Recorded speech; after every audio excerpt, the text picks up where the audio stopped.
Okay, welcome back mga scalper. Maagang 5% na sundot kay Spell. Ine-explain natin kung ano yung nangyari dito.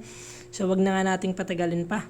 So first 15 minutes time frame natin, kung makikita natin lumipad to kagabi. So nag-wait lang ulit tayo ng breakout ng rising wedge. So kung makikita nyo, paakyat siya yung mga candle. So ito yung sinasabi ko sa inyo na always zoom out sa 15 minutes yung primary, since if magti-trade kayo sa ganitong direction sa loob nito, possible marami kayong invalidation na trade. Bakit? Since sideways yan and maraming mga nabubuong fake na wick and mga invalidation na trades since choppy yung market na ganito sa lower time frame. So I highly suggest to wait na lang yung breakout dito.